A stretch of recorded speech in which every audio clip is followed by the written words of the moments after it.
ਭਾਰਤ ਸਰਕਾਰ ਨੇ NCERT ਦੀਆਂ ਕਿਤਾਬਾਂ CBSE ਦੀਆਂ ਕਿਤਾਬਾਂ ਦੇ ਵਿੱਚ ਜੋ ਇਤਿਹਾਸ ਬੱਚਿਆਂ ਨੂੰ ਪਿਛਲੇ ਬਹੁਤ ਲੰਬੇ ਸਮੇਂ ਤੋਂ ਦਹਾਕਿਆਂ ਤੋਂ ਪੜ੍ਹਾਇਆ ਜਾ ਰਿਹਾ ਸੀ, ਅਸੀਂ ਵੀ ਸ਼ਾਇਦ ਉਹੀ ਇਤਿਹਾਸ ਪੜ੍ਹਿਆ ਹੈਗਾ ਜਦੋਂ ਅਸੀਂ ਸਕੂਲ ਦੇ ਵਿੱਚ ਸੀਗੇ, ਉਹਦੇ ਵਿੱਚ ਕੁਝ ਫੇਰਬਦਲ ਕੀਤੇ ਗਏ ਨੇ। ਪਹਿਲਾਂ ਤਾਂ ਇਹ ਦੱਸੋ ਕਿ ਕਿਸ ਤਰ੍ਹਾਂ ਦੇ ਫੇਰਬਦਲ ਕੀਤੇ ਗਏ ਨੇ। ਜਿਹੜੀਆਂ ਸਰਕਾਰਾਂ ਹੁੰਦੀਆਂ ਉਹਨਾਂ ਦੀ ਇੱਛਾ ਇਹ ਹੁੰਦੀ ਆ ਕਿ ਲੋਕ ਬਿਲਕੁਲ ਲਾਈ ਲੱਗ ਹੋਣ, ਸਰਕਾਰ ਨੂੰ ਸਵਾਲ ਨਾ ਕਰਨ। ਤਾਂ ਜਿਹੜੀਆਂ ਤਬਦੀਲੀਆਂ ਇਸ ਸਰਕਾਰ ਵੱਲੋਂ ਕੀਤੀਆਂ ਗਈਆਂ ਉਹ ਬਿਲਕੁਲ ਇਸੇ ਕਿਸਮ ਦੀਆਂ ਸੀ। ਜਿਹੜੇ ਵੀ ਸੋਸ਼ਲ ਸਾਇੰਸਿਸ ਦੇ ਸਬਜੈਕਟ ਨੇ, ਨਾ ਸਿਰਫ ਹਿਸਟਰੀ ਬਲਕਿ ਪੋਲੀਟੀਕਲ ਸਾਇੰਸ ਵੀ, ਉਹਨਾਂ ਦੇ ਵਿੱਚ ਉਹ ਸਾਰੀਆਂ ਮੂਵਮੈਂਟਸ ਜਿਹੜੀਆਂ ਨੇ ਉਹਨਾਂ ਨੂੰ ਸਿਲੇਬਸ ਚੋਂ ਹਟਾਇਆ ਗਿਆ, ਜਿੱਥੇ ਲੋਕਾਂ ਦੀ ਰੈਜ਼ਿਸਟੈਂਸ ਜਿਹੜੀ ਉਹ ਨਜ਼ਰ ਆਉਂਦੀ ਸੀ ਕਿ ਲੋਕਾਂ ਨੇ ਸਰਕਾਰ ਦਾ ਵਿਰੋਧ ਕੀਤਾ, ਕਿਹੜੇ ਇਨੋਵੇਟਿਵ ਢੰਗਾਂ ਦੇ ਨਾਲ ਸਰਕਾਰ ਦਾ ਵਿਰੋਧ ਕੀਤਾ ਗਿਆ ਤੇ ਕਿਵੇਂ ਸਰਕਾਰ ਨੂੰ ਉਹਨਾਂ ਨੇ ਆਪਣੀਆਂ ਗੱਲਾਂ ਮਨਵਾਈਆਂ।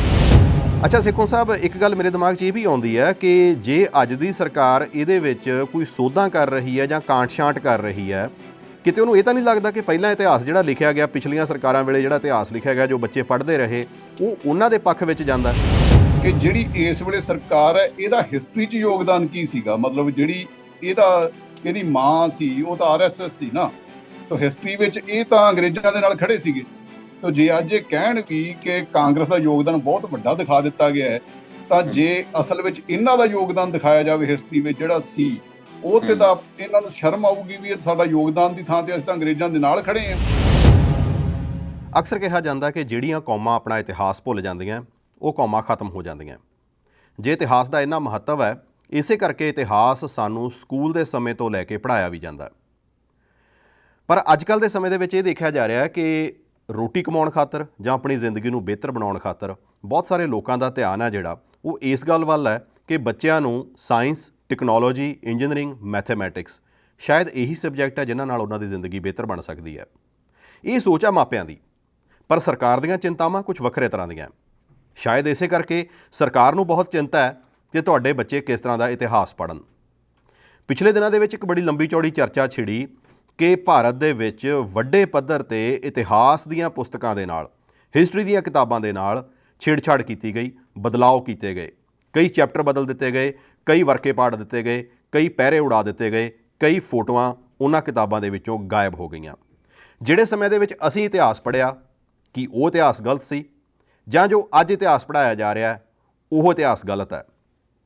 ਇਹਦੇ ਬਾਰੇ 'ਚ ਸਾਡੇ ਨਾਲ ਚਰਚਾ ਕਰਨ ਵਾਸਤੇ ਇਤਿਹਾਸ ਦੇ ਪ੍ਰੋਫੈਸਰ, ਜੋ ਕਿ ਪੰਜਾਬੀ ਯੂਨੀਵਰਸਿਟੀ ਦੇ ਤਲਵੰਡੀ ਸਾਬੋ ਵਿਖੇ ਗੁਰੂ ਕਾਸ਼ੀ ਕੈਂਪਸ ਦੇ ਵਿੱਚ ਸੋਸ਼ਲ ਸਾਇੰਸਿਸ ਵਿਭਾਗ ਦੇ ਵਿੱਚ ਤਾਇਨਾਤ ਨੇ, ਸਰਦਾਰ ਅਮਨਦੀਪ ਸਿੰਘ ਸੇਖੋਂ ਜੁੜ ਰਹੇ ਨੇ।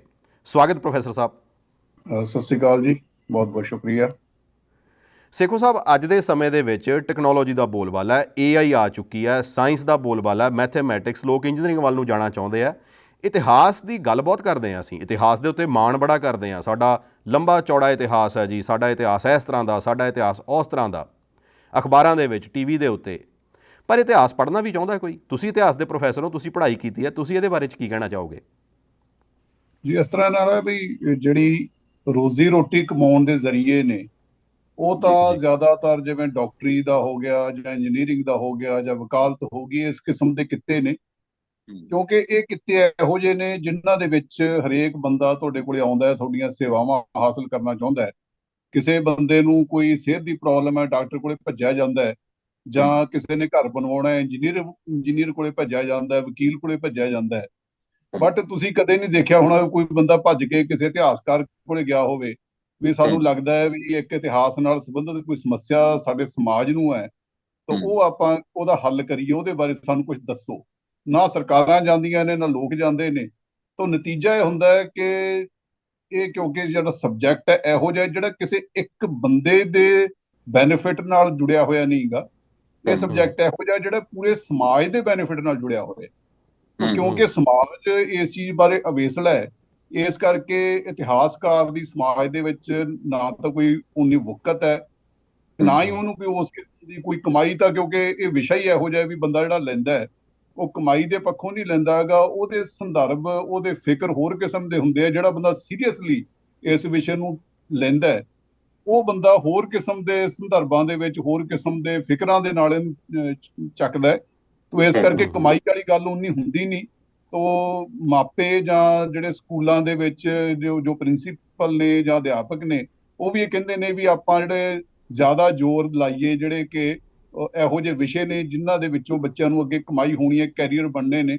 ਤਾਂ ਇਹ ਇੱਕ ਇਹੋ ਜਿਹੀ ਸਥਿਤੀ ਹੈ ਵੀ ਸਾਇੰਸ, ਮੈਥ ਤੇ ਇੰਗਲਿਸ਼ ਵਗੈਰਾ ਦੇ ਵਿਸ਼ਿਆਂ ਨੂੰ ਛੱਡ ਕੇ ਬਾਕੀ ਸਾਰੇ ਵਿਸ਼ਿਆਂ ਦਾ, ਜਿਹੜੇ ਸਮਾਜ ਸ਼ਾਸਤਰ ਦੇ ਨੇ, ਉਹਨਾਂ ਸਾਰਿਆਂ ਦਾ ਹੀ ਇਹ ਹਾਲ ਹੈ। ਹਿਸਟਰੀ ਦਾ ਵੀ ਉਹੀ ਹਾਲ ਹੈ।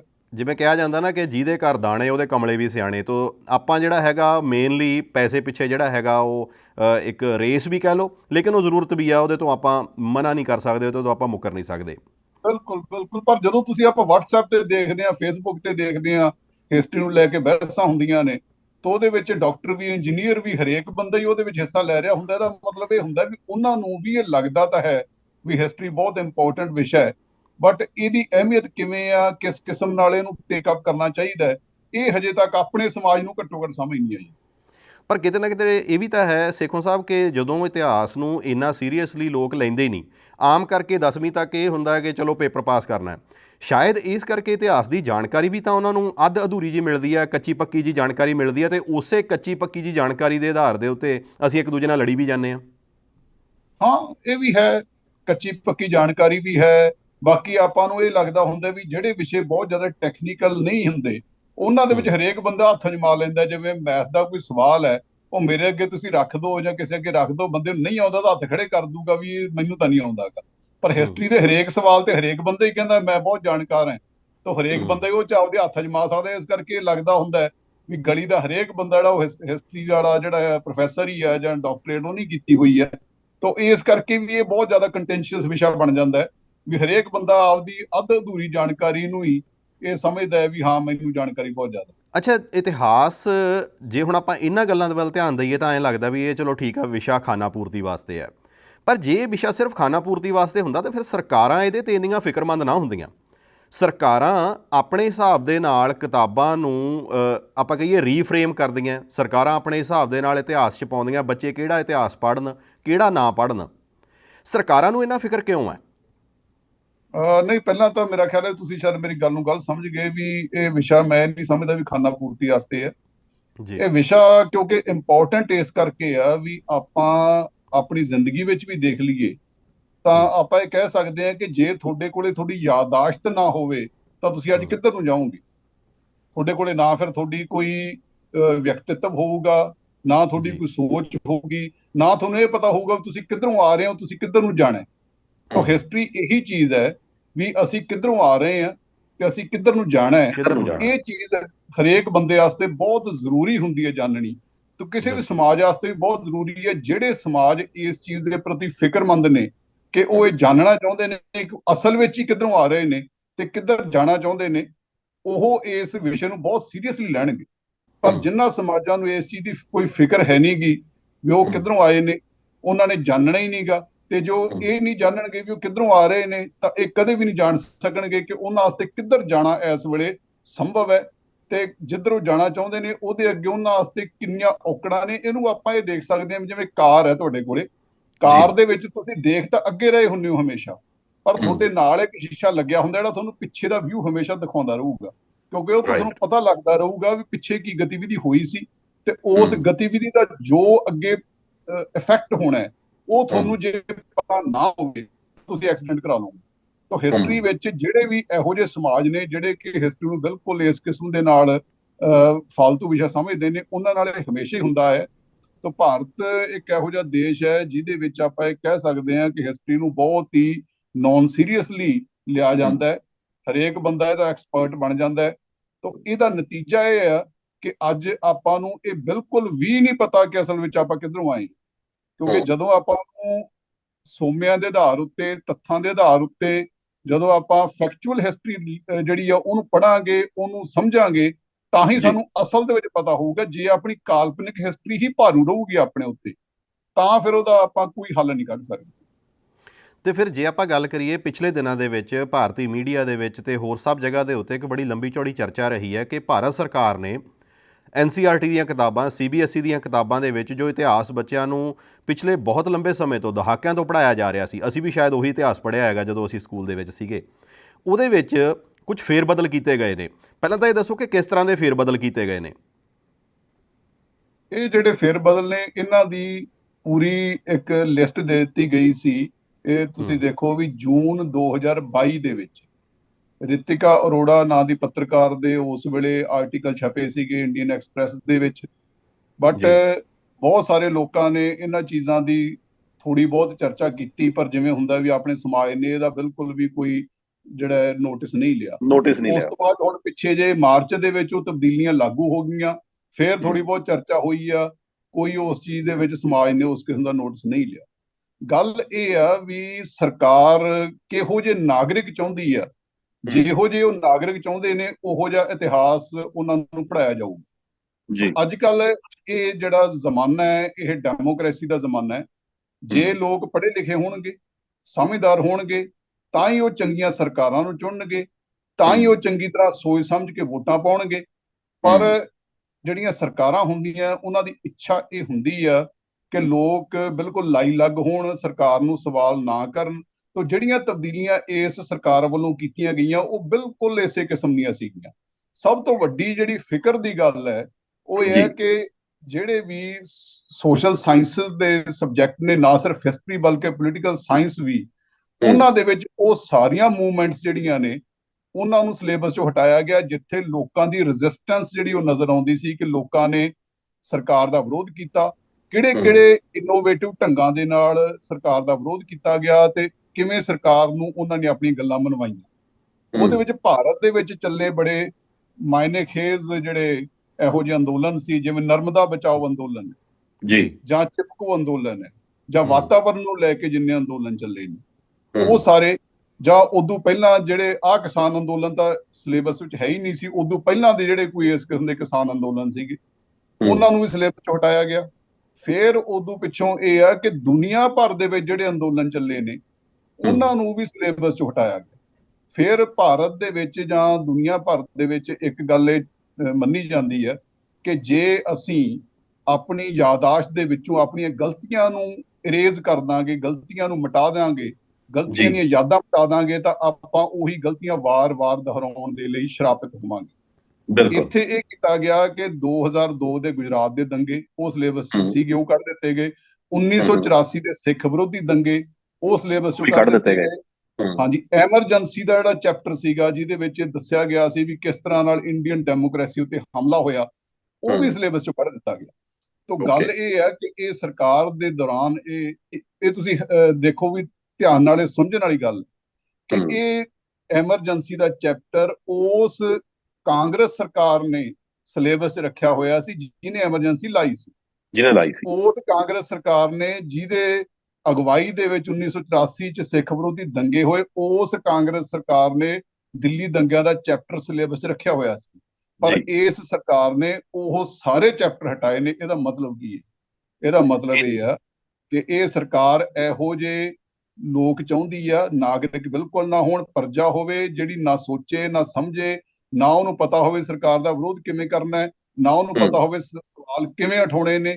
ਤਾਂ ਇਹ ਇਸ ਕਿਸਮ ਦੇ ਨਾਗਰਿਕ ਜੇ ਪੈਦਾ ਕਰਨ ਦੀ ਕੋਸ਼ਿਸ਼ ਕੀਤੀ ਜਾ ਰਹੀ ਹੈ ਤੇ ਬਹੁਤ ਵੱਡਾ ਡੈਮੋਕ੍ਰੇਸੀ ਉੱਤੇ ਹਮਲਾ ਹੈ, ਜਿਹੜਾ ਕਿ ਦੇਸ਼ ਦੇ ਭਵਿੱਖ ਨੂੰ ਹਨੇਰੇ ਵਾਲੇ ਪਾਸੇ ਨੂੰ ਲੈ ਕੇ ਜਾਣ ਦੀ ਇੱਕ ਪੂਰੀ ਦੀ ਪੂਰੀ ਯੋਜਨਾ ਹੈ। ਜਿਵੇਂ ਤੁਸੀਂ ਗੱਲ ਕੀਤੀ ਕਿ ਪਿਛਲੇ ਜਿਹੜਾ ਆਪਣਾ ਇਤਿਹਾਸ ਹੁੰਦਾ ਉਹ ਸਾਨੂੰ ਸੇਧ ਦਿੰਦਾ, ਉਹ ਸਾਨੂੰ ਸਿੱਖਿਆ ਦਿੰਦਾ, ਅਸੀਂ ਆਪਣੀਆਂ ਇਤਿਹਾਸ ਦੀਆਂ ਗਲਤੀਆਂ ਤੋਂ ਵੀ ਸਿੱਖਦੇ ਹਾਂ, ਇਤਿਹਾਸ ਦੀਆਂ ਕਾਮਯਾਬੀਆਂ ਤੋਂ ਵੀ ਸਿੱਖਦੇ ਹਾਂ। ਤੇ ਸਰਕਾਰ ਨਹੀਂ ਚਾਹੁੰਦੀ ਕਿ ਲੋਕ ਜਿਹੜੇ ਕਾਮਯਾਬ ਅੰਦੋਲਨ ਨੇ ਉਹਨਾਂ ਦੇ ਬਾਰੇ 'ਚ ਇਹ ਸਿੱਖ ਲਵੇ ਕਿ ਲੋਕੀ ਅੰਦੋਲਨ ਕਿਵੇਂ ਕਰਨ, ਤੇ ਜਿਹੜੇ ਨਾਕਾਮਯਾਬ ਅੰਦੋਲਨ ਨੇ ਉਹਨਾਂ ਤੋਂ ਕਿਤੇ ਲੋਕ ਇਹ ਨਾ ਸਿੱਖ ਲੈਣ ਕਿ ਅਸੀਂ ਅੰਦੋਲਨ ਦੇ ਵਿੱਚ ਗਲਤੀਆਂ ਕਿਹੜੀਆਂ ਨਹੀਂ ਕਰਨੀਆਂ। ਅੱਛਾ, ਇਹ ਤਾਂ ਹੋ ਗਿਆ ਸਰਕਾਰ ਦੀ ਮਨਸ਼ਾ ਤਾਂ ਸਾਫ਼ ਦਿਖਦੀ ਹੈ ਕਿ ਉਹ ਲੋਕਾਂ ਨੂੰ ਇੱਕ ਕਸਟਮਾਈਜ਼ਡ ਨਾਗਰਿਕ ਜਿਹੜੇ ਹੈਗੇ ਆ, ਜਿਹਨੂੰ ਪ੍ਰਜਾ ਕਹਿ ਸਕਦੇ ਹਾਂ, ਉਸ ਤਰ੍ਹਾਂ ਦਾ ਬਣਾਉਣਾ ਚਾਹੁੰਦੀ ਹੈ। ਪਰ ਇਹਦੇ ਤੇ ਸਰਕਾਰ ਨੇ ਕੋਈ ਤਰਕ ਦਿੱਤਾ ਕਿ ਅਸੀਂ ਕਿਉਂ ਇਸ ਨੂੰ ਬਦਲ ਰਹੇ ਹਾਂ? ਇਹ ਸਰਕਾਰ ਦਾ ਸਿੰਪਲ ਇੱਕ ਬੜਾ ਹਾਸੋਹੀਣਾ ਤਰਕ ਸੀ ਕਿ ਕੋਵਿਡ ਦੇ ਦੌਰਾਨ ਸਿਲੇਬਸ ਜਿਹੜਾ ਹੈਗਾ ਉਹ ਬਹੁਤ ਜ਼ਿਆਦਾ ਸੀ ਤੇ ਬੱਚਿਆਂ ਕੋਲੇ ਤਿਆਰੀ ਕਰਨ ਦਾ ਟਾਈਮ ਘੱਟ ਸੀ, ਇਸ ਕਰਕੇ ਅਸੀਂ ਸਿਲੇਬਸ ਵਿੱਚ ਕੁਝ ਛਾਂਟੀ ਕਰਤੀ ਹੈ। ਤੇ ਉਹ ਛਾਂਟੀ ਕਿਉਂਕਿ ਕੋਵਿਡ ਦੇ ਦੌਰਾਨ ਪ੍ਰਪੋਜ਼ ਕੀਤੀ ਗਈ ਸੀ, ਉਹ ਲਾਗੂ ਜਿਹੜੀ ਆ ਉਹ ਬਾਅਦ ਵਿੱਚ ਕੀਤੀ ਗਈ ਕੋਵਿਡ ਤੋਂ ਪਿੱਛੋਂ। ਉਹ ਆਪਣੀ ਸਰਕਾਰ ਦੀਆਂ ਆਮ ਤੌਰ ਤੇ ਇਹੀ ਇਸੇ ਕਿਸਮ ਦੀਆਂ ਜਿਹੜੀਆਂ ਨੀਤੀਆਂ ਚੱਲਦੀਆਂ ਹੁੰਦੀਆਂ ਵੀ ਹੜ੍ਹ ਆਉਣ ਤੇ ਜਿਹੜੀ ਕਿਸ਼ਤੀਆਂ ਮੰਗਾਈਆਂ ਗਈਆਂ ਹੁੰਦੀਆਂ ਨੇ ਉਹ ਹੜ੍ਹਾਂ 'ਚ ਤਾਂ ਪਹੁੰਚਦੀਆਂ ਨਹੀਂ ਗਈਆਂ, ਤੇ ਜਦੋਂ ਹੜ੍ਹ ਖਤਮ ਹੋ ਜਾਂਦੇ ਤਾਂ ਉਦੋਂ ਪਿੱਛੋਂ ਕਿਸ਼ਤੀਆਂ ਆ ਜਾਂਦੀਆਂ ਤੇ ਵੀ ਭਾਈ ਅਗਲੇ ਹੜ੍ਹਾਂ ਦੀ ਤਿਆਰੀ ਵਾਸਤੇ ਰੱਖ ਲੈਂਦੇ ਆ ਚਲੋ। ਤਾਂ ਇਸ ਕਿਸਮ ਦੀ ਹੀ ਗੱਲ ਇਹ ਆਪਾਂ ਕਹਿ ਸਕਦੇ ਹਾਂ ਕਿ ਸਿਲੇਬਸ ਨਾਲ ਹੋਈ ਹੈ ਕਿ ਕੋਵਿਡ ਦੇ ਬਹਾਨੇ ਉੱਤੇ ਆਖਿਆ ਗਿਆ ਸੀ ਕਿ ਸਿਲੇਬਸ ਘਟਾਉਣਾ ਤੇ ਘਟਾਇਆ ਕੋਵਿਡ ਤੋਂ ਬਾਅਦ ਗਿਆ। ਅੱਛਾ ਸੇਖੋਂ ਸਾਹਿਬ, ਇੱਕ ਗੱਲ ਮੇਰੇ ਦਿਮਾਗ 'ਚ ਇਹ ਵੀ ਆਉਂਦੀ ਹੈ ਕਿ ਜੇ ਅੱਜ ਦੀ ਸਰਕਾਰ ਇਹਦੇ ਵਿੱਚ ਕੋਈ ਸੋਧਾਂ ਕਰ ਰਹੀ ਹੈ ਜਾਂ ਕਾਂਟ-ਛਾਂਟ ਕਰ ਰਹੀ ਹੈ, ਕਿਤੇ ਉਹਨੂੰ ਇਹ ਤਾਂ ਨਹੀਂ ਲੱਗਦਾ ਕਿ ਪਹਿਲਾਂ ਇਤਿਹਾਸ ਜਿਹੜਾ ਲਿਖਿਆ ਗਿਆ, ਪਿਛਲੀਆਂ ਸਰਕਾਰਾਂ ਵੇਲੇ ਜਿਹੜਾ ਇਤਿਹਾਸ ਲਿਖਿਆ ਗਿਆ, ਜੋ ਬੱਚੇ ਪੜ੍ਹਦੇ ਰਹੇ, ਉਹ ਉਹਨਾਂ ਦੇ ਪੱਖ ਵਿੱਚ ਜਾਂਦਾ? ਨਹੀਂ, ਹਾਂ, ਇਹ ਗੱਲ ਬਹੁਤ ਜ਼ਿਆਦਾ ਜ਼ੋਰ ਸ਼ੋਰ ਨਾਲ ਆਖੀ ਜਾਂਦੀ ਹੈ ਤੇ ਕਈ ਚੀਜ਼ਾਂ ਦੇ ਵਿੱਚ ਆਪਾਂ ਨੂੰ ਇਹ 'ਚ ਸੱਚਾਈ ਵੀ ਨਜ਼ਰ ਆਉਂਦੀ ਹੈ ਕਿ ਭਾਰਤ ਦੀ ਹਿਸਟਰੀ ਦੇ ਵਿੱਚ ਬਹੁਤ ਜ਼ਿਆਦਾ ਵੱਡਾ ਯੋਗਦਾਨ ਕਾਂਗਰਸ ਦਾ ਦਰਸਾਇਆ ਜਾਂਦਾ ਹੈ ਤੇ ਦੂਜੇ ਲੋਕਾਂ ਦਾ ਯੋਗਦਾਨ ਘੱਟ ਦਰਸਾਇਆ ਜਾਂਦਾ ਹੈ। ਇਹਦੇ ਵਿੱਚ ਆਪਾਂ ਭਗਤ ਸਿੰਘ ਦਾ ਨਾਮ ਲੈ ਸਕਦੇ ਹਾਂ, ਸੁਭਾਸ਼ ਚੰਦਰ ਬੋਸ ਦਾ ਨਾਮ ਲੈ ਸਕਦੇ ਹਾਂ, ਜਾਂ ਹੋਰ ਜਿਹੜੇ ਕ੍ਰਾਂਤੀਕਾਰੀ ਧਿਰਾਂ ਨੇ ਉਹਨਾਂ ਦਾ ਨਾਮ ਲੈ ਸਕਦੇ ਹਾਂ। ਬਟ ਇਹ ਗੱਲ ਧਿਆਨ ਰੱਖਣ ਦੀ ਗੱਲ ਹੈ ਕਿ ਜਿਹੜੀ ਇਸ ਵੇਲੇ ਸਰਕਾਰ ਹੈ, ਇਹਦਾ ਹਿਸਟਰੀ 'ਚ ਯੋਗਦਾਨ ਕੀ ਸੀਗਾ। ਮਤਲਬ ਜਿਹੜੀ ਇਹਦੀ ਮਾਂ ਸੀ, ਉਹ ਤਾਂ ਆਰਐਸਐਸ ਸੀ ਨਾ, ਤਾਂ ਹਿਸਟਰੀ ਵਿੱਚ ਇਹ ਤਾਂ ਅੰਗਰੇਜ਼ਾਂ ਦੇ ਨਾਲ ਖੜੇ ਸੀਗੇ। ਤਾਂ ਜੇ ਅੱਜ ਇਹ ਕਹਿਣ ਵੀ ਕਿ ਕਾਂਗਰਸ ਦਾ ਯੋਗਦਾਨ ਬਹੁਤ ਵੱਡਾ ਦਿਖਾ ਦਿੱਤਾ ਗਿਆ ਹੈ, ਤਾਂ ਜੇ ਅਸਲ ਵਿੱਚ ਇਹਨਾਂ ਦਾ ਯੋਗਦਾਨ ਦਿਖਾਇਆ ਜਾਵੇ ਹਿਸਟਰੀ ਵਿੱਚ ਜਿਹੜਾ ਸੀ, ਉਹ ਤੇ ਤਾਂ ਇਹਨਾਂ ਨੂੰ ਸ਼ਰਮ ਆਊਗੀ ਵੀ ਇਹ ਸਾਡਾ ਯੋਗਦਾਨ ਦੀ ਥਾਂ ਤੇ ਅਸੀਂ ਤਾਂ ਅੰਗਰੇਜ਼ਾਂ ਦੇ ਨਾਲ ਖੜੇ ਹਾਂ। ਇਹਨਾਂ ਦਾ ਜਿਹੜਾ ਬਹੁਤ ਵੱਡਾ ਆਈਡੀਓਲੋਗ ਸਾਵਰਕਰ ਹੈ, ਉਹ 6 ਵਾਰੀ ਮਾਫੀ ਮੰਗ ਲੈਂਦਾ। ਜਦੋਂ ਉਹ ਜੇਲ੍ਹ ਤੋਂ ਛੁੱਟ ਜਾਂਦਾ ਤਾਂ ਉਦੋਂ ਪਿੱਛੋਂ ਅੰਗਰੇਜ਼ਾਂ ਵਿਰੁੱਧ ਬਿਲਕੁਲ ਮੂੰਹ ਨਹੀਂ ਖੋਲਦਾਗਾ ਤੇ ਸਾਰਾ ਜਿਹੜਾ ਜ਼ਹਿਰ ਹੈ ਉਹ ਮੁਸਲਮਾਨਾਂ ਵਿਰੁੱਧ ਉਗਲਣ ਤੇ ਲੱਗਿਆ ਰਹਿੰਦਾ। ਜਿਹੜੀ ਅੰਗਰੇਜ਼ਾਂ ਦੀ ਨੀਤੀ ਆ ਫੁੱਟ ਪਾਓ ਤੇ ਰਾਜ ਕਰੋ ਦੀ, ਉਹ ਇਸ ਚੀਜ਼ ਦਾ ਸਮਰਥਕ ਬਣ ਜਾਂਦਾ ਤੇ ਆਰਐਸਐਸ ਦੀ ਪੂਰੀ ਦੀ ਪੂਰੀ ਨੀਤੀ ਰਹਿੰਦੀ ਹੈ। ਜਦੋਂ ਹੁਣ ਆਪਾਂ ਗੱਲ ਕਰਦੇ ਆ ਵੀ 1942 ਦੇ ਵਿੱਚ ਜਿਹੜਾ ਭਾਰਤ ਛੱਡੋ ਅੰਦੋਲਨ ਹੈ, ਉਹਦੇ ਵਿੱਚ ਆਰਐਸਐਸ ਅੰਗਰੇਜ਼ਾਂ ਦੇ ਨਾਲ ਖੜੀ ਹੈ। ਤਾਂ ਜਦੋਂ ਇਸ ਕਿਸਮ ਦੀਆਂ ਆਪਾਂ ਦੇਖਦੇ ਹਾਂ ਗੱਲਾਂ, ਤਾਂ ਉਹਦੇ ਵਿੱਚ ਤਾਂ ਇਹ ਲੱਗਦਾ ਹੈ ਵੀ ਇਹ ਸਰਕਾਰ ਰੌਲਾ ਹੈ ਪਾ ਕੇ ਵੀ ਬੜਾ ਜੀ ਅਨਿਆਂ ਹੋ ਗਿਆ, ਭਗਤ ਸਿੰਘ ਦਾ ਨਾਂ ਨਹੀਂ ਲਿਆ, ਸੁਭਾਸ਼ ਚੰਦਰ ਬੋਸ ਦਾ ਨਾਂ ਨਹੀਂ ਲਿਆ। ਤੇ ਪਰ ਜਦੋਂ ਤੁਸੀਂ ਆਖੋਗੇ ਵੀ ਭਗਤ ਸਿੰਘ ਅਤੇ ਬੋਸ ਸੀ ਕੌਣ, ਦੋਨੇ ਸਮਾਜਵਾਦੀ ਸੀ, ਦੋਨੇ ਮਜ਼ਦੂਰਾਂ ਤੇ ਕਿਸਾਨਾਂ ਦਾ ਰਾਜ ਲਿਆਉਣ ਦੀ ਗੱਲ ਕਰਦੇ ਸੀਗੇ, ਉਹ ਕੋਈ ਹਿੰਦੂ ਰਾਸ਼ਟਰ ਦੀ ਤਾਂ ਗੱਲ ਕਰਦੇ ਹੀ ਨਹੀਂ ਸੀ। ਤਾਂ ਜਦੋਂ ਆਪਾਂ ਉਹਨਾਂ ਦੀ ਇਸ ਰੂਪ 'ਚ ਗੱਲ ਕਰਾਂਗੇ ਤਾਂ ਕਹਿੰਦੇ ਨਹੀਂ ਨਹੀਂ, ਇਹ ਨਹੀਂ ਆਪਾਂ ਗੱਲ ਕਰਨੀ। ਆਪਾਂ ਤਾਂ ਗੱਲ ਇਹ ਕਰਨੀ ਹੈ ਵੀ ਕਾਂਗਰਸ ਨੇ ਉਹਨਾਂ ਦਾ ਇਤਿਹਾਸ ਨਹੀਂ ਦੱਸਿਆਗਾ। ਤੋ ਭਲਿਓ ਜੇ ਉਹਨਾਂ ਦਾ ਕਾਂਗਰਸ ਨੇ ਇਤਿਹਾਸ ਨਹੀਂ ਦੱਸਿਆ ਤੇ ਤੁਸੀਂ ਉਹਨਾਂ ਦਾ ਇਤਿਹਾਸ ਦੱਸਣ ਦੇ ਨਾਂ ਉੱਤੇ ਉਹਨਾਂ ਦੀ ਸਾਰੀ ਵਿਚਾਰਧਾਰਾ ਨੂੰ ਖਤਮ ਕਰਕੇ ਇਹ ਕਰ ਰਹੇ ਹੋ ਕਿ ਅਸੀਂ ਇਹੋ ਜਿਹਾ ਫੁੱਲਾਂ ਦਾ ਹਾਰ ਉਹਨਾਂ ਦੇ ਗਲ 'ਚ ਪਾ ਦੇਣਾ ਹੈ, ਜਿਨ੍ਹਾਂ ਫੁੱਲਾਂ ਦੇ ਬੋਝ ਦੇ ਨਾਲ ਉਹਨਾਂ ਦੀ ਜ਼ੁਬਾਨ ਹੀ ਬੰਦ ਹੋ ਜਾਵੇ ਤੇ ਉਹਨਾਂ ਦੀ ਜਿਹੜੀ ਵਿਚਾਰਧਾਰਾ ਉਹ ਲੋਕਾਂ ਤੱਕ ਪਹੁੰਚ ਹੀ ਨਾ ਸਕੇ। ਇਸ ਕਿਸਮ ਦਾ ਹਿਸਟਰੀ ਲਿਖਣ ਦਾ ਕੀ ਫਾਇਦਾ ਹੈ। ਤਾਂ ਇਹ ਜਿਹੜੀ ਹਿਸਟਰੀ ਇਸ ਵੇਲੇ ਜਿਹੜੀ ਦੱਸੀ ਜਾ ਰਹੀ ਹੈ, ਉਹ ਇਹਦੇ ਵਿੱਚ ਮੈਂ ਇਹ ਕਹੂੰਗਾ ਕਿ ਬਿਲਕੁਲ ਤੱਥਾਂ ਤੋਂ ਰਹਿਤ, ਬਿਲਕੁਲ ਇਸ ਕਿਸਮ ਦੀਆਂ, ਕਿਉਂਕਿ ਇਹ ਤਾਂ ਗੱਲਾਂ ਇਹ ਨੇ ਜਿਹੜੀਆਂ ਕਿ ਸਿਲੇਬਸ 'ਚੋਂ ਹਟਾਈਆਂ ਗਈਆਂ ਨੇ। ਪਰ ਜਿਹੜੀਆਂ ਗੱਲਾਂ ਪਬਲਿਕ ਡਿਸਕੋਰਸ ਦੇ ਵਿੱਚ ਪ੍ਰਧਾਨ ਮੰਤਰੀ ਦੀ ਜ਼ੁਬਾਨ ਤੋਂ ਜਾਂ ਉਹਨਾਂ ਦੇ ਮੁੱਖ ਮੰਤਰੀਆਂ ਦੀ ਜ਼ੁਬਾਨਾਂ ਤੋਂ ਆ ਰਹੀਆਂ ਨੇ, ਉਹ ਤਾਂ ਇਹ ਕਹਿ ਰਹੇ ਨੇ ਨਾ ਕਿ ਰਮਾਇਣ ਦੇ ਵਿੱਚ ਸਾਡੇ ਕੋਲ ਐਟਮ ਬੰਬ ਹੁੰਦੇ ਸੀਗੇ, ਰਮਾਇਣ ਕਾਲ ਦੇ ਵਿੱਚ, ਤੇ ਉਸ ਵੇਲੇ ਹਵਾਈ ਜਹਾਜ਼ ਚੱਲਦੇ ਹੁੰਦੇ ਸੀ। ਤਾਂ ਜਿਹੜਾ ਹਿਸਟਰੀ ਜਿਹੜੀ ਆ ਪਬਲਿਕ ਡਿਸਕੋਰਸ ਦੇ ਵਿੱਚ ਪਈ ਆ, ਉਹੀ ਜਿਹੜੀ ਇਹਨੂੰ ਇਸ ਤਰ੍ਹਾਂ ਨਾਲ ਪ੍ਰੋਪੇਗੇਟ ਕੀਤਾ ਜਾ ਰਿਹਾ। ਮੈਂ ਜਿਹੜੀ ਇਹ ਗੱਲ ਸਮਝਦਾ ਕਿ ਭਾਰਤ ਵਰਗੇ ਦੇਸ਼ ਦੇ ਵਿੱਚ ਹਿਸਟਰੀ ਇੱਕ ਸੀਰੀਅਸ ਵਿਸ਼ਾ ਇਸ ਕਰਕੇ ਆ ਕਿ ਭਾਰਤ ਦੇ ਵਿੱਚ ਹਰੇਕ ਬੱਚਾ ਆਪਣੇ ਪਰਿਵਾਰ ਦੇ ਵਿੱਚੋਂ ਆਪਣੀ ਜਾਤ ਅਤੇ ਧਰਮ ਦੀ ਇੱਕ ਪਾਸੜ ਸੋਚ ਲੈ ਕੇ ਪੈਦਾ ਹੁੰਦਾ ਹੈ। ਉਹ ਕਾਫੀ ਲੰਬਾ ਸਮਾਂ ਜਦੋਂ ਆਪਣੇ ਪਰਿਵਾਰ ਦੇ ਵਿੱਚੋਂ ਰਹਿੰਦਾ ਹੈ, ਬਾਹਰ ਜਦੋਂ ਉਹਨੂੰ ਸਕੂਲ ਤੇ ਕਾਲਜ ਦੇ ਵਿੱਚ ਜਾਂ ਯੂਨੀਵਰਸਿਟੀ ਵਿੱਚ ਇੱਕ ਇਹੋ ਜਿਹੀ ਇਤਿਹਾਸ ਦੀ ਸਿੱਖਿਆ ਦਿੱਤੀ ਜਾਂਦੀ ਹੈ ਜਿਹੜੀ ਕਿ ਯੂਨੀਵਰਸਲ ਹੁੰਦੀ ਹੈ। ਮੰਨ ਲਓ ਤੁਸੀਂ ਇੱਕ ਉਦਾਹਰਨ ਲਓ ਕਿ ਭਾਰਤ ਦੇ ਲੋਕ ਇਹ ਸਮਝਦੇ ਸੀ ਕਿ ਪੂਰੀ ਦੁਨੀਆ ਜਿਹੜੀ ਆ ਉਹ ਰੱਬ ਨੇ 4 ਜਾਤਾਂ 'ਚ ਵੰਡ ਕੇ ਹੀ ਬਣਾਈ ਹੈ, ਜਿੰਨਾ ਚਿਰ ਉਹਨਾਂ ਨੂੰ ਪਤਾ ਨਹੀਂ ਸੀ ਕਿ ਬਾਹਰ ਜਾਤਾਂ ਹੁੰਦੀਆਂ ਹੀ ਨਹੀਂ ਗੀਆਂ। ਬਿਲਕੁਲ ਬਿਲਕੁਲ। ਜੇ ਇਸ ਕਿਸਮ ਦੀ ਸੌੜੀ ਸੋਚ ਦੇ ਨਾਲ ਹੀ ਬੱਚਿਆਂ ਨੂੰ ਆਪਾਂ ਪਾਲਣਾ ਹੈ ਵੀ ਜਿਹੜਾ ਕੁਝ ਉਹ ਪਰਿਵਾਰ ਦੇ ਵਿੱਚ ਸੁਣਦੇ ਆਏ ਨੇ, ਜਿਸ ਕਿਸਮ ਦਾ ਬਾਇਸ ਜਿਹੜਾ ਉਹਨਾਂ ਦੇ ਅਤੀਤ ਦੇ ਬਾਰੇ ਪਰਿਵਾਰ 'ਚ ਹੈ, ਉਹੀ ਬਾਇਸ ਜਿਹੜਾ ਹੈ ਉਹ ਸਾਰੀ ਉਮਰ ਢੋਂਦੇ ਰਹਿਣ, ਤਾਂ ਕਿੱਥੇ ਇਹੋ ਜਿਹੇ ਨਾਗਰਿਕ ਬਣਨਗੇ, ਕਿੱਥੇ ਇਹੋ ਜਿਹੇ ਲੋਕ ਬਣਨਗੇ ਜਿਨ੍ਹਾਂ ਦੀ ਸੋਚ ਖੁੱਲੀ ਹੋਵੇ, ਜਿਹੜੀ ਦੁਨੀਆ ਪੱਧਰ ਦੀ ਗੱਲ ਕਰ ਸਕਣ, ਯੂਨੀਵਰਸਲ ਜਿਹੜੀ ਆ ਸੋਚ ਰੱਖ ਸਕਣ। ਉਹ ਤਾਂ ਖੂਹ ਦੇ ਡੱਡੂ ਹੀ ਹੋਣਗੇ ਨਾ। ਉਹ ਤਾਂ ਉਹਨਾਂ ਨੂੰ ਤਾਂ ਕਿਸੇ ਵੀ ਟਾਈਮ ਉੱਤੇ ਧਰਮ ਦਾ ਨਾਂ ਲੈ ਕੇ, ਜਾਤ ਦਾ ਨਾਂ ਲੈ ਕੇ ਉਹਨਾਂ ਦੀ ਵੋਟਾਂ ਨੂੰ ਤਾਂ ਕੈਸ਼ ਕਦੋਂ ਵੀ ਕੀਤਾ ਜਾ ਸਕਦਾ। ਇਸ ਕਿਸਮ ਦਾ ਜਿਹੜਾ ਸਮਾਜ ਬਣੂਗਾ ਉਹ ਕਦੇ ਵੀ ਡੈਮੋਕ੍ਰੇਸੀ ਨਹੀਂ ਲਿਆ ਸਕੂ, ਡੈਮੋਕ੍ਰੇਸੀ ਪ੍ਰਤੀ ਸੀਰੀਅਸ ਨਹੀਂ ਹੋਊ। ਕਿਉਂਕਿ ਡੈਮੋਕ੍ਰੇਸੀ ਡਿਮਾਂਡ ਕੀ ਕਰਦੀ ਹੈ ਵੀ ਜੇ ਕੋਈ ਸਰਕਾਰ ਚੰਗਾ ਨਾ ਕੰਮ ਕਰੇ, ਨੀਤੀ ਚੰਗੀ ਨਾ ਹੋਵੇ, ਪਰਫਾਰਮੈਂਸ ਚੰਗੀ ਨਾ ਹੋਵੇ ਤਾਂ ਹਟਾ ਦਿਓ। ਪਰ ਇੱਥੇ ਇਹੋ ਜਿਹੀਆਂ ਸਰਕਾਰਾਂ ਜਿਹੜੀਆਂ ਲੋਕ ਚੁਣਦੇ ਰਹਿਣਗੇ, ਜਿਹੜੀ ਸਰਕਾਰ ਇਹ ਆਖੇ ਕਿ ਮੈਂ ਫਲਾਣੇ ਧਰਮ ਦਾ ਜਿਹੜਾ ਰਾਖੀ ਕਰੂੰਗੀ, ਮੈਂ ਫਲਾਨੀ ਜਾਤ ਦੇ ਅਧਿਕਾਰ ਦਿਵਾਉਂਗੀ, ਮੈਂ ਫਲਾਣੇ ਸਮਾਜ ਵਾਸਤੇ ਕੰਮ ਕਰੂੰਗੀ, ਲੋਕ ਆਪਦੇ ਸਮਾਜ, ਧਰਮ ਤੇ ਜਾਤ 'ਚ ਵੰਡੇ ਅੰਨ੍ਹਿਆਂ ਵਾਂਗੂ ਉਹਨਾਂ ਨੂੰ ਵੋਟਾਂ ਹੀ ਪਾਈ ਜਾਣਗੇ, ਤਾਂ ਕਦੋਂ ਦੇਖਣਗੇ ਪਰਫਾਰਮੈਂਸ ਕਿਹੋ ਜਿਹੀ ਹੈ ਉਹਨਾਂ ਦੀ। ਇਸ ਕਰਕੇ ਇਹੋ ਜਿਹੀ ਹਿਸਟਰੀ ਜਿਹੜੀ ਕਿ ਤੱਥਾਂ ਉੱਤੇ ਆਧਾਰਿਤ ਹੋਵੇ, ਜਿਹਦਾ ਵਿਜ਼ਨ ਯੂਨੀਵਰਸਲ ਹੋਵੇ, ਭਾਰਤ ਵਰਗੇ ਸਮਾਜ ਵਿੱਚ ਜਿਹੜਾ ਕਿ ਕਈ ਧਰਮਾਂ ਤੇ ਜਾਤਾਂ ਵਿੱਚ ਵੰਡਿਆ ਹੋਇਆ ਹੈ, ਬਹੁਤ ਜ਼ਿਆਦਾ ਜ਼ਰੂਰਤ ਹੈ ਉਹਦੀ। ਉਹਨੂੰ ਖਤਮ ਕਰਨ ਦੀ ਕੋਈ ਵੀ ਕੋਸ਼ਿਸ਼ ਜਿਹੜੀ ਆ ਉਹਦਾ ਵਿਰੋਧ ਹੋਣਾ ਚਾਹੀਦਾ ਹੈ, ਕਿਉਂਕਿ ਇਸ ਕਿਸਮ ਦੀ ਕੋਈ ਵੀ ਕੋਸ਼ਿਸ਼ ਜਿਹੜੀ ਆ ਉਹ ਸਾਡੀ ਡੈਮੋਕ੍ਰੇਸੀ ਵਾਸਤੇ ਬਹੁਤ ਵੱਡਾ ਖਤਰਾ ਹੈ। ਜੀ, ਤੇ ਆਪਣੀ ਸਮਾਪਤੀ ਤੋਂ ਪਹਿਲਾਂ ਮੈਨੂੰ ਪਾਤਰ ਸਾਹਿਬ ਦੀਆਂ ਕੁਝ ਸਤਰਾਂ ਜਿਹੜੀਆਂ ਹੈਗੀਆਂ ਜੀ ਉਹ ਤੁਹਾਡੇ ਨਾਲ ਸਾਂਝੀਆਂ ਕਰਨੀਆਂ ਚਾਹੁੰਦਾ। ਇਤਿਹਾਸ ਤਾਂ ਹਰ ਪੁਸ਼ਤ ਲਿਖੇਗੀ, ਵਾਰ-ਵਾਰ ਉਠਾਏ ਜਾਣਗੇ ਕਬਰਾਂ ਵਿੱਚੋਂ ਪਿੰਜਰ, ਹਾਰ ਪਹਿਨਣ ਲਈ ਕਦੇ ਕੰਡਿਆਂ ਦੇ ਕਦੇ ਫੁੱਲਾਂ ਦੇ। ਇਤਿਹਾਸ ਆਖਰੀ ਵਾਰ ਕਦੇ ਨਹੀਂ ਲਿਖਿਆ ਜਾਂਦਾ। ਇਹਨਾਂ ਸਤਰਾਂ ਦੀ ਰੌਸ਼ਨੀ ਦੇ ਵਿੱਚ ਤੁਸੀਂ ਆਪਣੀ ਆਵਾਮ ਨੂੰ ਕੀ ਸੁਨੇਹਾ ਦੇਣਾ ਚਾਹੁੰਦੇ ਹੋ? ਇਹ ਬਿਲਕੁਲ ਗੱਲ ਠੀਕ ਹੈ ਵੀ ਇਤਿਹਾਸ ਹਰ ਪੁਸ਼ਤ ਵਾਰ-ਵਾਰ ਲਿਖਦੀ ਹੈ। ਉਹਦਾ ਲਿਖਣ ਦਾ ਕਾਰਨ ਇਹ ਹੁੰਦਾ ਹੈ ਕਿ ਹਰੇਕ ਜਿਹੜੀ ਪੀੜ੍ਹੀ ਆ ਉਹਦਾ ਨਜ਼ਰੀਆ ਪੁਰਾਣੀ ਪੀੜ੍ਹੀ ਨਾਲੋਂ ਵਿਸ਼ਾਲ ਹੋ ਚੁੱਕਿਆ ਹੁੰਦਾ, ਤਾਂ ਉਹਨੇ ਆਪਣੇ ਅਤੀਤ ਨੂੰ ਉਸ ਵਿਸ਼ਾਲ ਨਜ਼ਰੀਏ ਤੋਂ ਦੇਖਣਾ ਹੁੰਦਾ ਜੀ। ਦੂਜੀ ਗੱਲ ਇਹ ਹੁੰਦੀ ਹੈ ਕਿ ਅਤੀਤ ਨੂੰ ਪਰਖਣ ਦੇ ਉਦੋਂ ਤੱਕ ਨਵੇਂ ਸਾਧਨ ਆ ਚੁੱਕੇ ਹੁੰਦੇ ਆ, ਜਿਵੇਂ ਪਹਿਲਾਂ DNA ਦੇ ਕੋਈ ਢੰਗ ਨਹੀਂ ਸੀ ਹੁੰਦਾ ਵੀ DNA ਕੀਤਾ ਜਾ ਸਕੇ। ਇੱਕ ਇਹ ਵੀ ਤਾਂ ਕਿਹਾ ਜਾਂਦਾ ਕਿ ਅਸਲੀ ਇਤਿਹਾਸ ਜਿਹੜਾ ਹੈਗਾ ਕਿਸੇ ਘਟਨਾ ਦੇ ਵਾਪਰਨ ਤੋਂ 100 ਸਾਲ ਬਾਅਦ ਲਿਖਿਆ ਜਾਂਦਾ। ਹਾਂ, ਨਹੀਂ, ਇਹ ਗੱਲ ਜਿਹੜੀ ਹੈਗੀ ਹੈ ਠੀਕ ਹੈ ਵੀ ਤੁਸੀਂ ਜਿੰਨਾ ਉਹ ਤੋਂ ਦੂਰ ਜਾਓਗੇ ਉਨਾ ਉਹ ਨਿਰਪੱਖ ਹੋ ਸਕੋਗੇ, ਬਟ ਗੱਲ ਇਹ ਵੀ ਉਦੋਂ ਤੱਕ ਤੁਹਾਡੇ ਕੋਲ ਤਕਨੀਕਾਂ ਵੀ ਵੱਧ ਹੋਣਗੀਆਂ।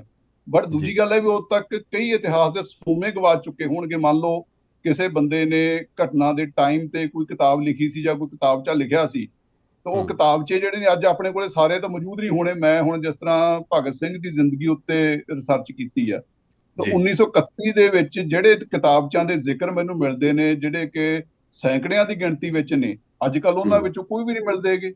ਤਾਂ ਜਦੋਂ ਨਹੀਂ ਮਿਲਦੇ ਤੁਹਾਡੇ ਕੋਲੇ ਬਹੁਤ ਸਾਰੇ ਵੱਡਮੁੱਲੇ ਸੋਮੇ ਵੀ ਗਵਾ ਚੁੱਕੇ ਹੁੰਦੇ ਹਿਸਟਰੀ ਦੱਸਣ ਦੇ, ਬਟ ਤੁਹਾਡੇ ਕੋਲ ਟੈਕਨੀਕਸ ਜਿਹੜੀਆਂ ਨੇ ਨਵੀਆਂ ਆ ਚੁੱਕੀਆਂ ਹੁੰਦੀਆਂ ਨੇ। ਤਾਂ ਇਸ ਕਰਕੇ ਇਤਿਹਾਸ ਵਾਰ-ਵਾਰ ਤਾਂ ਲਿਖਿਆ ਜਾਊਗਾ। ਲਿਖਿਆ ਜਾਣ ਦਾ ਕਾਰਨ ਇਹ ਹੁੰਦਾ ਹੈ ਕਿ ਹਰੇਕ ਜਿਹੜੀ ਪੀੜ੍ਹੀ ਆ ਉਹ ਆਪਣੇ ਵਰਤਮਾਨ ਦੇ ਸਵਾਲਾਂ ਦਾ ਜਵਾਬ ਦੇਣ ਵਾਸਤੇ ਇਤਿਹਾਸ ਲਿਖੂਗੀ।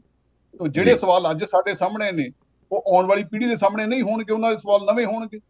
ਉਹਨਾਂ ਸਵਾਲਾਂ ਦੇ ਜਵਾਬ ਵਾਸਤੇ ਫਿਰ ਉਹ ਇਤਿਹਾਸ ਕੋਲੇ ਜਾਣਗੇ, ਦੁਬਾਰਾ ਤੋਂ ਇਤਿਹਾਸ ਨੂੰ ਪਰਖਣਗੇ। ਤਾਂ ਇਹੀ ਚੀਜ਼ ਜਿਹੜੀ ਵਾਰ-ਵਾਰ ਦੁਹਰਾਈ ਜਾਂਦੀ ਰਹੂਗੀ। ਪਾਤਰ ਸਾਹਿਬ ਦੀ ਜਿਹੜੀ ਕਵਿਤਾ ਹੈ ਇਹ ਇੱਕ ਤਰ੍ਹਾਂ ਨਾਲ ਆਪਾਂ ਕਹਿ ਲਈਏ ਕਿ ਹਿਸਟਰੀ ਦੀ ਇੱਕ ਬਹੁਤ ਹੀ ਵਧੀਆ ਵਿਆਖਿਆ ਕਰਨ ਵਾਲੀ ਕਵਿਤਾ ਹੈ, ਜਿਹਦੇ ਵਿੱਚ ਸਾਨੂੰ ਇਤਿਹਾਸ ਦਾ ਮਰਮ ਜਿਹੜਾ ਉਹ ਸਮਝ ਆਉਂਦਾ ਹੈ ਕਿ ਇਤਿਹਾਸ ਤਾਂ ਹਰ ਪੁਸ਼ਤ ਲਿਖੇਗੀ। ਮਤਲਬ ਹਰੇਕ ਪੁਸ਼ਤ ਨੇ ਆਪਣੇ ਸਮੇਂ ਦੇ ਸਵਾਲਾਂ ਦਾ ਜਵਾਬ ਲੱਭਣ ਵਾਸਤੇ ਇਤਿਹਾਸ ਲਿਖਣਾ ਹੁੰਦਾ ਹੈ।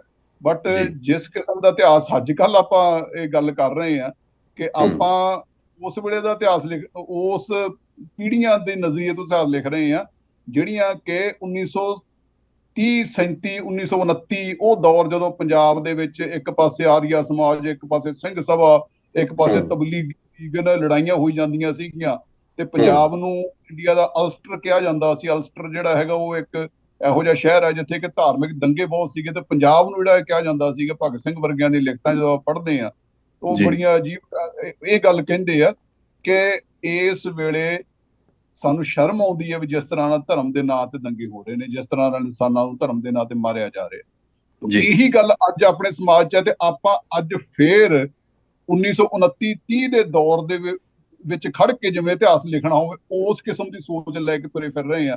ਆਪਾਂ ਨੂੰ ਤਾਂ ਸਮਾਂ ਦੀ ਅੱਗੇ ਵਧਣਾ ਚਾਹੀਦਾ ਸੀਗਾ। ਆਪਣੀ ਪੀੜ੍ਹੀ ਤਾਂ ਉਸ ਪੱਧਰ ਤੇ ਇਤਿਹਾਸ ਨਹੀਂ ਲਿਖਣੀ ਚਾਹੀਦੀ ਸੀ, ਬਟ ਜੇ ਇਤਿਹਾਸ ਉਸ ਪੱਧਰ ਤੇ ਲਿਖਿਆ ਜਾਊਗਾ ਤਾਂ ਆਪਾਂ ਨੂੰ ਫਿਰ ਇੱਕ ਗਲਤ ਧਾਰਨਾ ਪੈਦਾ ਹੋਊਗੀ ਕਿ ਅਸੀਂ ਇੱਥੋਂ ਆਏ ਸੀ ਤੇ ਅਸੀਂ ਜਿਹੜੇ ਪਾਸੇ ਜਾਣਾ ਹੈ ਉਸ ਪਾਸੇ ਤੋਂ ਅਸੀਂ ਕੁਰਾਹੇ ਪੈ ਜਾਾਂਗੇ। ਤਾਂ ਇਤਿਹਾਸ ਨੂੰ ਜਿਸ ਤਰੀਕੇ ਨਾਲ ਅਸੀਂ ਦੇਖਦੇ ਆਏ ਹਾਂ, ਸਰਕਾਰਾਂ ਉਸ ਤਰੀਕੇ ਨਾਲ ਨਹੀਂ ਦੇਖਦੀਆਂ।